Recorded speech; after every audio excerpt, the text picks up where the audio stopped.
Bonjour à tous et bienvenue sur ma chaîne de magie, j'espère que vous allez bien. On se retrouve aujourd'hui pour un super tour de cartes, vous allez voir qu'il est vraiment excellent. Donc je connaissais pas ce tour, mais je connaissais un peu d'autres tours dans le même genre. Mais celui-ci, vous allez voir, il est vraiment super bien. Donc je vais essayer de vous faire la démo malgré que je n'ai pas de spectateurs, ça va pas être évident. Donc il y a plusieurs scénarios possibles dans ce tour, c'est ça qui est super. Donc là je vais vous montrer deux versions, il existe plusieurs versions. Là je vais vous montrer deux versions et après je vous explique tout ça en détail. Donc vous avez une prédiction dans le porte-carte ici, on verra après. Et ici, vous montrez au spectateur 5 cartes. Donc vous avez un valet de pique, un valet de trèfle, et là on a 3 cartes mystères, et on a 3 doubles. D'accord? On ne les voit pas pour l'instant, c'est fait exprès, on les regardera plus tard. Vous allez demander au spectateur de déposer la ventouse sur une carte n'importe laquelle. Donc vous pouvez prendre un jeton, une pièce de monnaie, ce que vous voulez, mais il faut poser un objet dessus, c'est mieux. Donc, il va choisir n'importe quelle carte, soit une carte face cachée, soit une carte face visible. Mais avant qu'il choisisse, on va mélanger un peu les cartes pour peut-être essayer de l'influencer. Donc, je vais inverser ces deux cartes-là. Je vais inverser ces deux cartes-là. Et je vais inverser ces deux cartes-là. Voilà, à présent, le spectateur a le choix. Donc, il peut poser la ventouse sur n'importe quelle carte. Donc, imaginons, il choisit cette carte-là. On le dit très bien. Vous allez maintenant me nommer un nombre. Donc le nombre, n'importe quel nombre. Bon, pas trop grand, pas 100, pas plus de 100 parce que ça serait très long, puisqu'on va compter comme ceci. Donc le nombre que vous voulez, il n'y a pas de forçage, vraiment, vous avez le choix. Donc imaginons, il me dit 13. Vous dites très bien, vous avez choisi 13, c'est vraiment votre choix, est-ce que vous voulez changer? Il me dit non, il peut changer, il n'y a pas de problème. Et vous allez lui dire de compter soit à partir de la gauche ici, soit à partir de la droite. Donc il va faire 1, 2, 3, 4. Et quand il va arriver ici, il repartira en arrière. Ok? Donc il peut soit commencer par là ou soit par là. C'est lui qui choisit. Donc bien évidemment, s'il décide de commencer à gauche, vous verrez qu'à la fin on arrivera sur une carte, mais s'il avait commencé à droite, on serait arrivé sur une autre carte.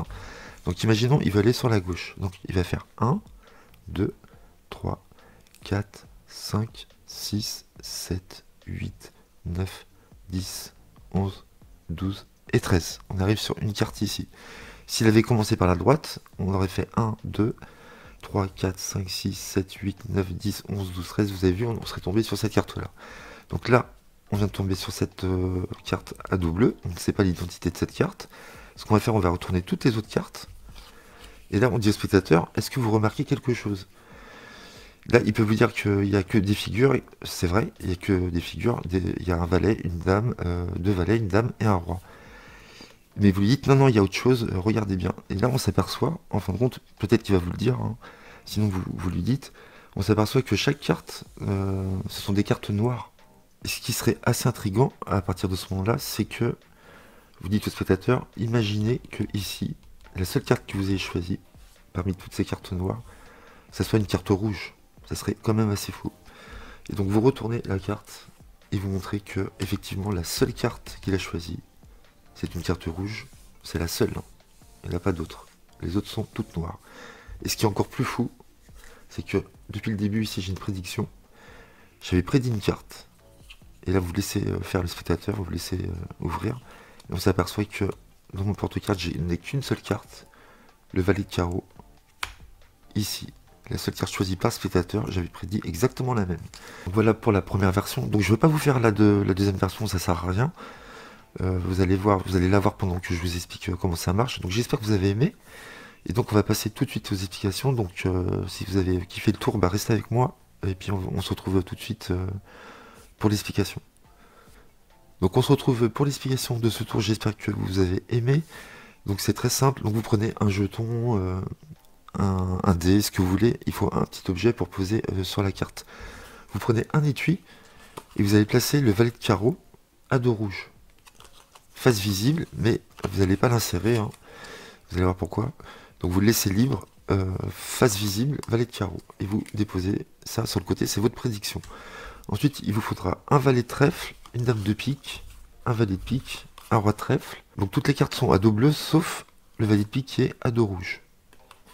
Et vous avez un valet de carreau à dos bleu, d'accord, qui est rouge, qui a la face rouge. Donc grâce à ce tour, vous allez pouvoir forcer deux cartes, c'est-à-dire soit la face de la carte, le valet de carreau que vous allez pouvoir montrer à la fin, Et donc on va forcer également cette carte-là qui a un dos rouge. Voilà.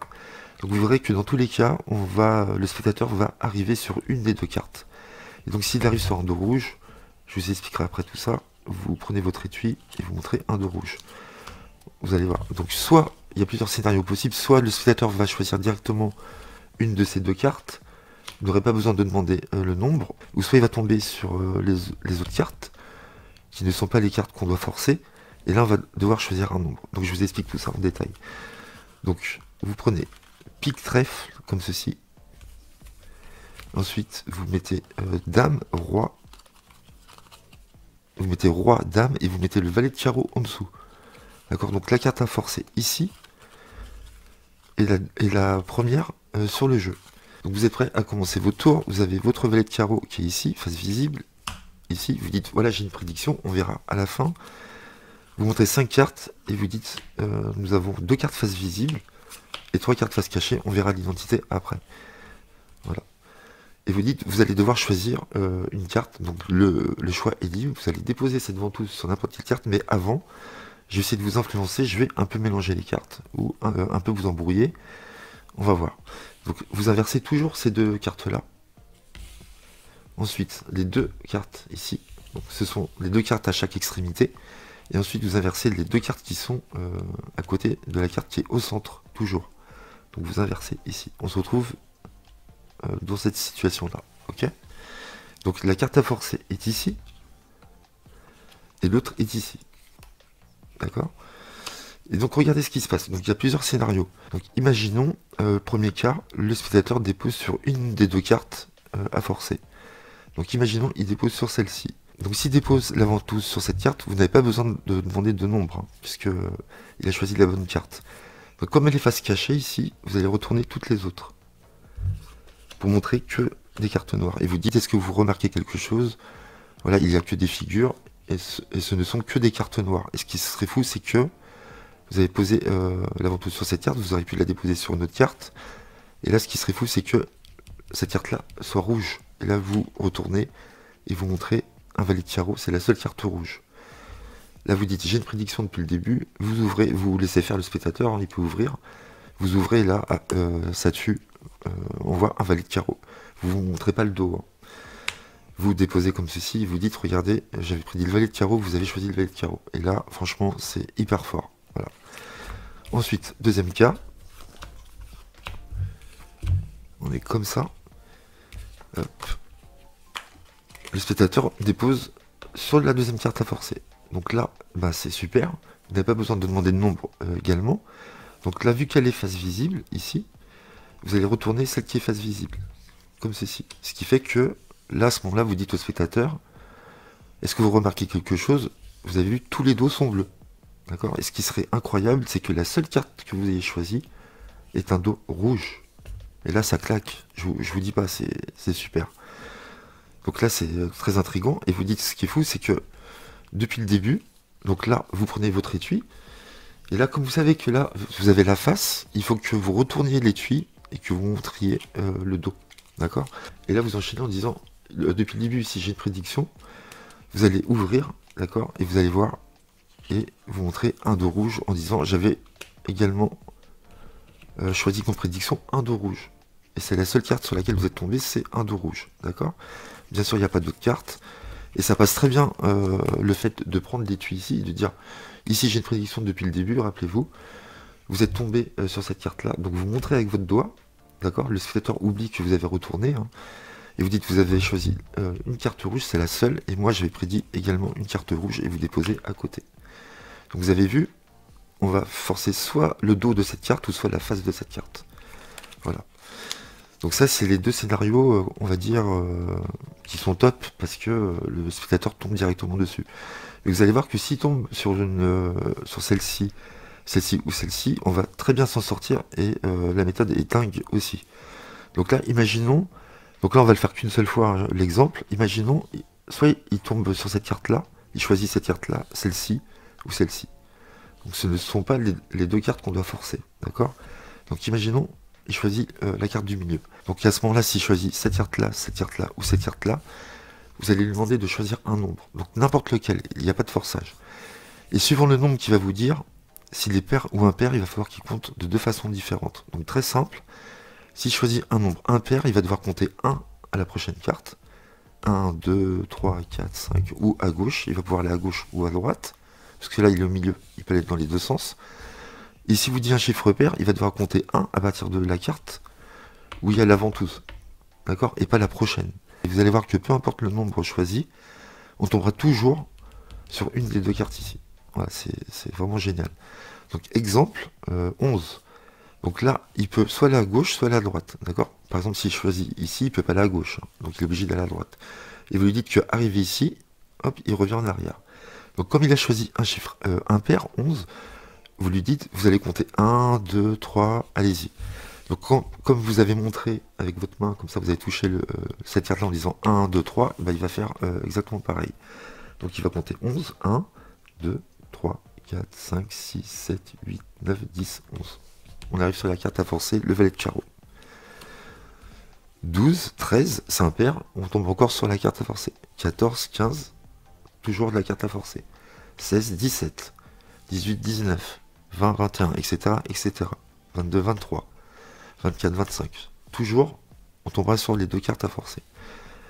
S'il choisit un nombre pair, vous lui dites de compter à partir de la carte où il y a la ventouse. Tout se tient, hein. Il n'y a rien de bizarre dans ce que vous dites, hein. Donc imaginons, il vous dit, je sais pas, 8, donc il peut aller à gauche ou à droite, hein. Donc il fait 1, 2, 3, 4, 5, 6, 7, 8. On tombe sur la carte à forcer.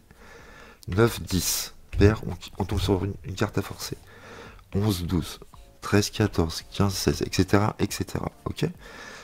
Donc là, s'il était là, chiffre pair, vous allez compter à partir de là. Il choisit 10. Donc 1, 2, 3, 4, 5, 6, 7, 8, 9, 10. On arrive sur une face cachée. D'accord. Donc on va retourner toutes les cartes. Et là, on dit, regardez, toutes les cartes sont noires. Ce qui est fou, c'est que vous avez choisi une seule carte. C'est la seule carte rouge. Et en plus, je l'avais prédit ici. Là, je vous dis pas, c'est puissant. Donc voilà, je vous ai dit tous les scénarios possibles, c'est très simple, hein. Et tout se tient dans votre dialogue, le fait de choisir un nombre, il n'y a pas de forçage, voilà.